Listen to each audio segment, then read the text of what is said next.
समय सायंकाल का है, संध्या का है। इस समय भगवान शिव अपने गणों के साथ विचरण करते हैं पृथ्वी पर, और इस समय किया हुआ गर्भाधारण उस पर भूत प्रेत का असर हो सकता है। इसीलिए ये समय काम सुख के लिए ठीक नहीं है, जिसको हम कहते हैं गोधूली बेला, जिसमें हम भगवान की पूजा करते हैं कि नहीं।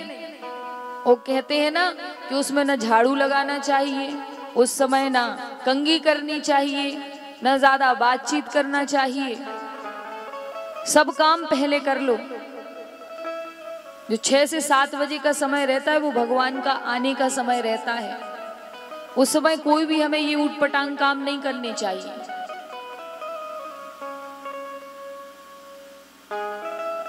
गोधूली बेला क्यों कहते हैं? क्योंकि जब भगवान श्री कृष्ण गाय चरा करके लौटते थे, उस समय गाय चरा के उसी समय लौटते थे। गायों का झुंड भगवान श्री कृष्ण के साथ में चलता था। आगे गाय, पाछे गाय, इत गाय उत गाय, बीच में श्री कृष्ण।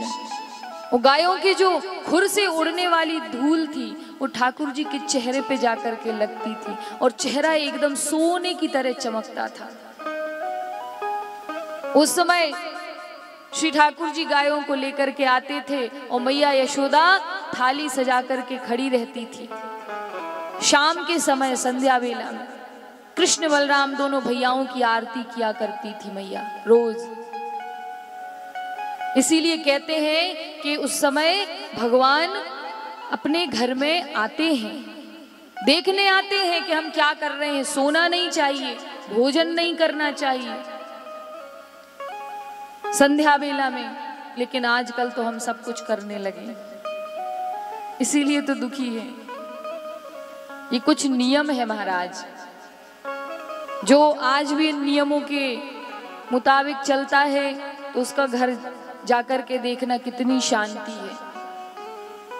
कुछ है चाहे नहीं, लेकिन शांति जरूर मिलेगी आपको।